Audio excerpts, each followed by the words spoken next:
Hello everyone, welcome back to my channel Siya's blog. তো সবাই কেমন আছো? আশা করি সবাই ভালো আছো, আমিও খুব ভালো আছি। হ্যাঁ, আজকে কিন্তু কোনো ব্লগ না, আজকে হচ্ছে এটা ছোট্ট একটা রেসিপি শেয়ার করবো তোমাদের সাথে।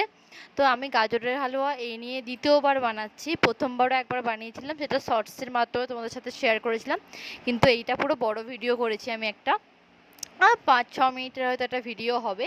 তো চলো দেখতে থাকো। আমি প্রথমেই 4টে বড় বড় গাজর নিয়ে নিয়েছিলাম।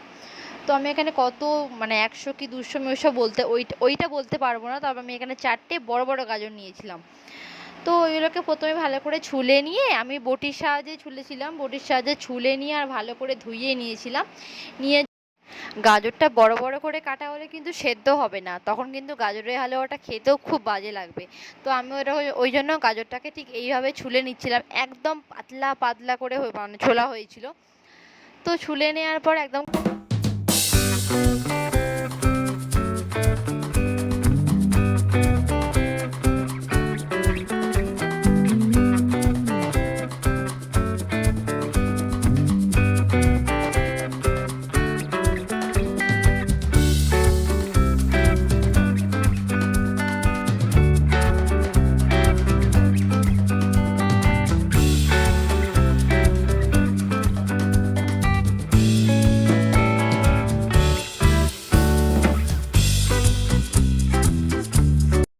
গাজরটাকে খুব সুন্দরভাবে আমি ছুলে নিয়েছিলাম, তারপরে একদম পাতলা পাতলা হয়েছিল।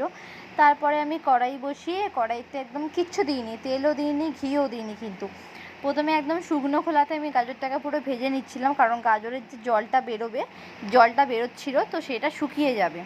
আর গাজরে কিন্তু জল থাকলে সেই গাজরের হালুয়া কিন্তু খেতে একদম ফ্যাসফ্যাসে লাগে।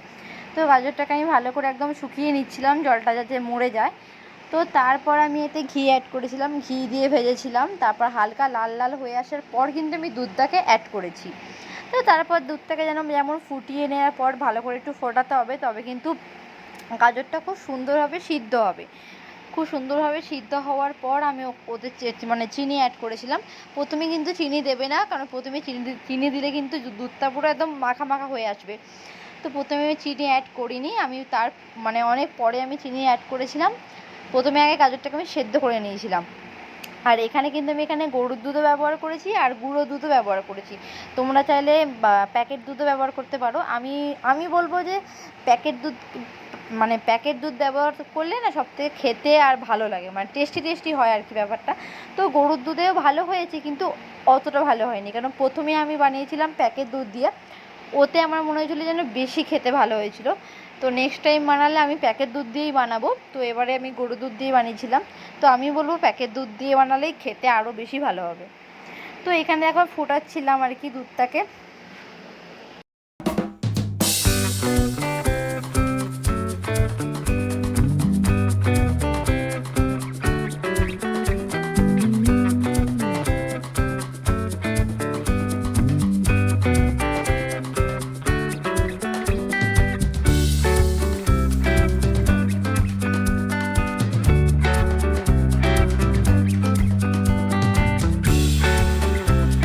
বেশ কিছুক্ষণ ধরে ফোটানোর পর কিন্তু আমি এখানে দিয়ে দিয়েছিলাম একটু ঘি, আর তারপরে দিয়েছিলাম পরিমাণ মতো চিনি।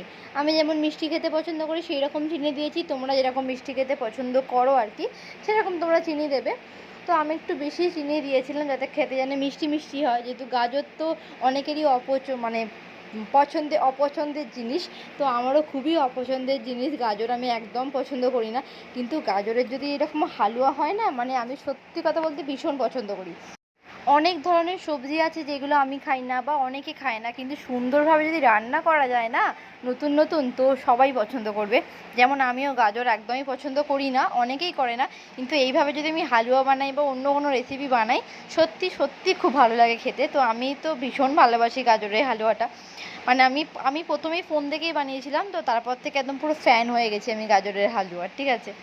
তো চলো, সেখানে আমার গাজরটা খুব সুন্দরভাবে সেদ্ধ হয়ে রয়েছে আর মাখা মাখা হয়ে গেছে।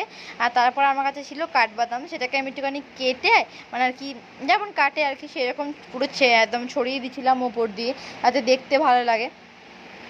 তো চলো, রান্না আমার পুরোপুরি কমপ্লিট হয়ে গেছে, আর একটু মাখা মাখা হয়ে এলে তোমরা নামিয়ে নেবে, তাহলে গাজরের হালুয়া পুরোপুরি রেডি হয়ে যাবে। আর খেতেও কিন্তু দারুণ হবে। আর কালারটা দেখো কী সুন্দর এসেছে না, অপূর্ব দেখতে লাগছে কিন্তু, আর খেতেও কিন্তু খুব সুন্দরই হয়েছিল। তা গরম গরম লুচির সাথে আর গাজরের হালুয়া তো দারুণ লাগবে।